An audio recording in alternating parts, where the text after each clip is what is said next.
So students, in this video lesson we are going to start the very important topic कि हमें matrix method या determinant method के साथ system of equations को जो है हम वो कैसे सॉल्व कर सकते हैं. It is one of the important question of exercise 4.6. ठीक है, एनसीईआरटी की. This is one of the important topic, important concept जिसमें 6 मार्क का क्वेश्चन जो है आपको पेपर में मोस्ट प्रोबेबली वो मिल जाएगा. ठीक है, तो हमें किस तरीके से हम वो सिस्टम ऑफ इक्वेशंस को देखिए सॉल्व कर सकते हैं. अगर मेरे पास दो इक्वेशंस गिवन है, like if I am having two equations in two variables, तो इसको कैसे सॉल्व करेंगे. सबसे पहले तो वही बात, आपने क्या करना है, आपने इसकी जो है कोफिशिएंट मैट्रिक्स बना लेनी है, यानी कि 2, 5, 3 एंड 2 कोफिशिएंट मैट्रिक्स बना लेंगे. X Y equal to 1 and 7. ठीक है जी, तो ये मैट्रिक्स क्या है मेरे पास, ये ए मैट्रिक्स है, ये है एक्स इक्वल टू, ये है बी. सो यानी कि ए एक्स इक्वल टू बी वाली मैट्रिक्स है. तो सबसे पहले तो हम क्या करेंगे, मुझे पता है कि x equal to A inverse B. अगर ये मेरे पास x इक्वल टू एक्स, देखिए मेरे पास ये ऐसे आ जाएगा, x equal to X Y Z. A inverse अगर मैं यहाँ पे फाइंड कर लूँ, ठीक है, b मेरे पास है यहाँ पर 1 और 7. ठीक है, अगर ये मेरे पास प्रोडक्ट करके अगर ये इन दोनों की वैल्यू जो है वो मेरे पास आती है, तो by equality of the matrices में एक्स वाई और जेड की वैल्यू को फाइंड आउट कर सकते हैं. This is the concept. इस तरीके से एक्स वाई जेड की वैल्यू आएगी यहाँ पे, X Y Z, X Y की सॉरी, ठीक है, Z is not here. So यहाँ पे मुझे अभी मेरा मेन मोटिव क्या है, मुझे क्या फाइंड करना होता है, इनवर्स, ए का इनवर्स फाइंड करना है जो मैं यहाँ पे पुट कर सकूँ. ठीक है, so my main motive is to find out the inverse of the matrices.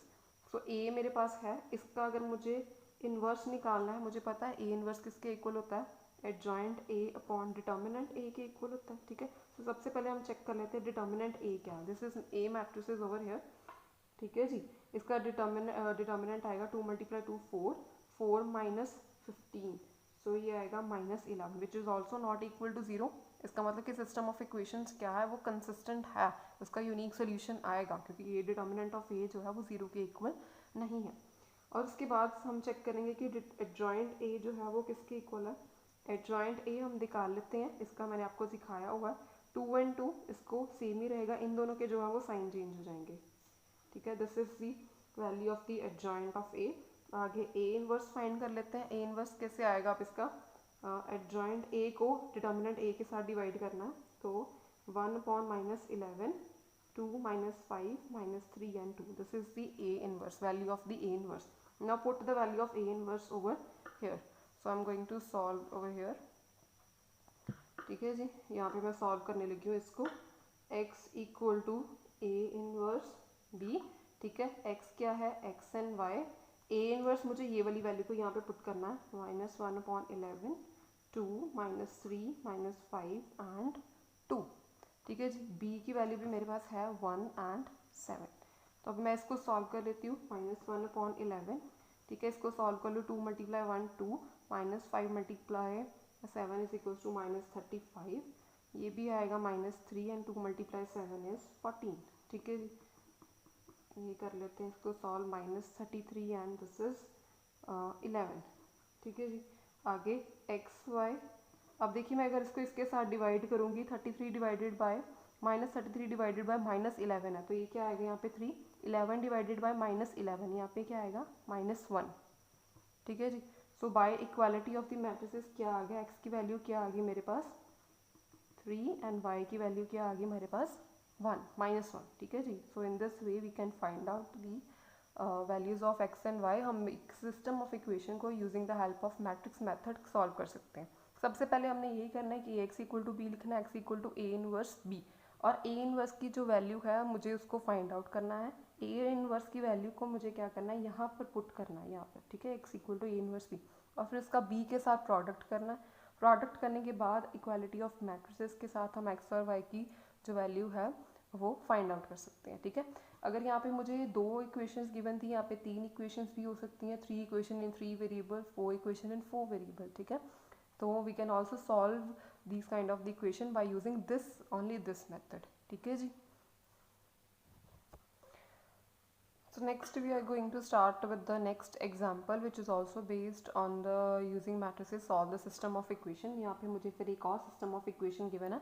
This system is a in which there are three equations with three variables. तो हमें यहाँ पे 3 वेरिएबल्स को फाइंड आउट करना है, ठीक है। तो हम उसको कैसे फाइंड आउट करेंगे, वही वाला मेथड। पहले मैं इसकी कोफिशिएंट मैट्रिक्स जो है वो बना लेती हूँ, ठीक है। ये आ जाएगी मेरे पास 3 - 1 1 2 -2 एंड 3 1 1 एंड -1, ठीक है जी। यहाँ पे variable matrix x y z is equal to यहाँ पे ये वाली 5 7 एंड -1। तो ये मैट्रिक्स मेरे पास क्या होती है, a, ये होती है x इक्वल टू b। तो यहाँ पे मैं लिख लेती हूँ ax इक्वल्स टू b, ठीक है।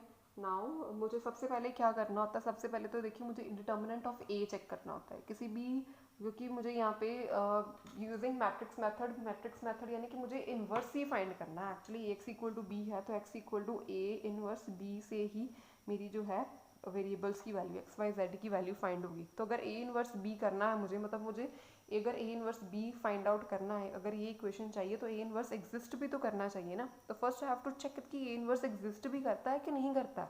तो अगर वो चेक कैसे करते हैं, I have to check by checking the determinant of a। मुझे डिटर्मिनेंट ऑफ a को फाइंड करना होता है। डिटर्मिनेंट ऑफ a अगर नॉट इक्वल टू 0 आए तभी जो है a इन्वर्स जो है मेरा एग्जिस्ट करता है, ठीक है जी। तो सबसे पहले डिटर्मिनेंट ऑफ a फाइंड कर लेंगे, इसका डिटर्मिनेंट। तो डिटर्मिनेंट इसका आएगा, मैं इसको by using the first row मैं इसको एक्सपैंड कर रही हूँ 3, ये कैंसिल हो गया, -2 मल्टीप्लाई -1 इज 2, ये आएगा -3 -1 -1 था, -1 हम ऑलरेडी लगाते हैं, ठीक है। तो ये कैंसिल हो गया, 2 multiply -2 2 multiply -1 is -2, 1 multiply 3 is 3, ठीक है जी। एंड नेक्स्ट 1, ये और ये कैंसिल, 2 माइनस ऑफ -2, ठीक है जी। तो ये आएगा मेरे पास -3 -5 + 4 विच इज इक्वल टू -8 आ गया। -8 + 4 is equal to -4 which is not equal to 0। It means कि क्या है, a इनवर्स मेरे पास यहाँ पे एग्जिस्ट करता है, ठीक है। तभी मैं आगे प्रोसीड करूँगी अगर a इनवर्स एग्जिस्ट करता है तो, बिकॉज मुझे फाइंड ही a इनवर्स करना है यहाँ पे, ठीक है जी। तो यहाँ पे a इनवर्स फाइंड आउट करने के लिए मेरे पास जो मैट्रिक्स है वो 3/3 ऑर्डर की है, ठीक है। 2/2 ऑर्डर का तो जो एडजॉइंट है वो फाइंड करना ईजी होता है। तो is equals to adjoint a upon determinant a। Adjoint a कैसे फाइंड करेंगे, इसका एडजॉइंट 2/2 का ईजी होता है। तो 3/3 का किस तरीके से फाइंड करेंगे, हमें कोफैक्टर मैट्रिक्स सबसे पहले बनानी पड़ेगी, ठीक है। तो वही फाइंड कर लेते हैं, cofactor of elements of row 1 R, ठीक है। अब मैं डायरेक्टली इसके कोफैक्टर्स लिख रही हूँ, यू कैन फाइंड इजीली, आप फाइंड कर सकते हो, -1 5 एंड 4। आगे cofactors of element of row 2 R, आपको मैं इसके फाइंड करके बता देती हूँ। रो 2 के देख लीजिए, ये 2 है, हाँ जी। तो इस ये वाले एलिमेंट कैंसिल हो जाएंगे, ये और ये कैंसिल हो जाएगा, ठीक है। तो ये मेरे पास क्या बचेगा यहाँ पे, -1 1 1 और -1 इस तरीके से। फिर ये इसका अगर मुझे कोफैक्टर निकालना है, ठीक है, तो इसका अगर मुझे कोफैक्टर निकालना तो ये और ये कैंसिल होगी, तो क्या रह जाएगा मेरे पास 3 1 1 एंड -1। आफ्टर दैट अगर इसका निकालना है मुझे, ये और ये कैंसिल होगा, ठीक है। तो ये क्या आएगा मेरे पास 3 1 एंड 1 एंड -1, ठीक है जी। तो माइनस देख लेते हैं, इसके कोफैक्टर्स के साथ माइनस कहाँ कहाँ पे लगना है। तो माइनस लगेगा एक यहाँ पर, एक यहाँ पर, बिकॉज ये था a2 1, ये था a2 3, तो 1 + 3 यहाँ पे नेगेटिव आएगा, तो ये वाला भी नेगेटिव आएगा, ठीक है। इसी तरीके से आप फाइंड कर सकते हैं, इसको सॉल्व करके क्या आएगा 0, इसका आएगा -4, इसका आएगा 4 -4।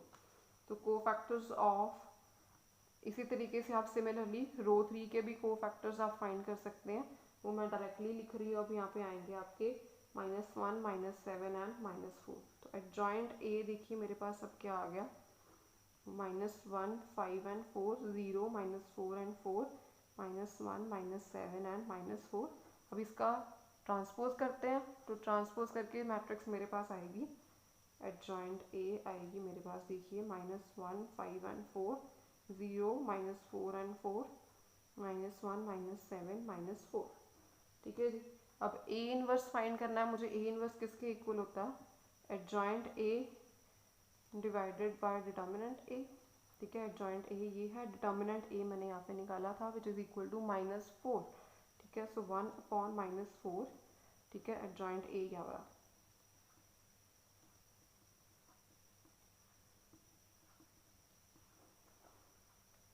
ठीक है जी, ये आ गया A inverse. Now next I am going to find out, मुझे ये वाला ए इनवर्स कहाँ पर पुट करना होता है?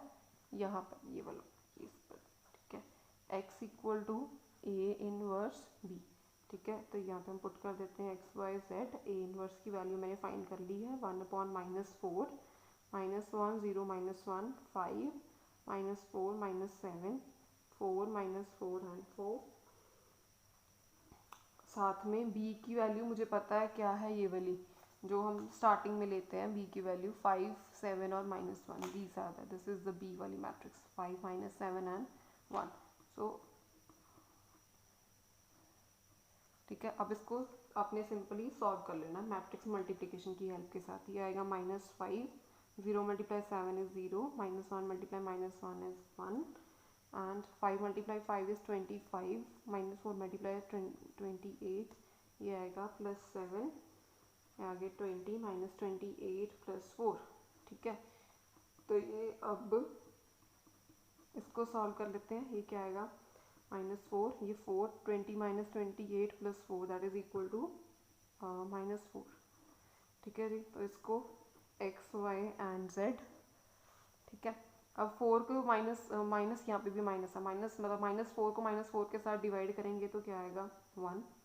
4 को 4 के साथ डिवाइड करेंगे तो -1।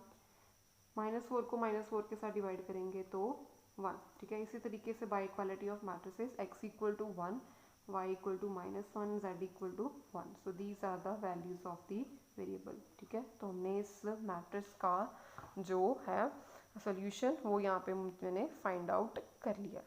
ठीक है, by using the matrices we have find out the system of the equations. ठीक है, तो आप इसी मेथड के साथ almost all the example, all the sums are similar to this kind. So by using these kind of the example आप किसी भी मैट्रिक्स का उसका जो है सिस्टम ऑफ इक्वेशंस की सोल्यूशन जो है उसको फाइंड आउट कर सकते हैं। So thank you so much.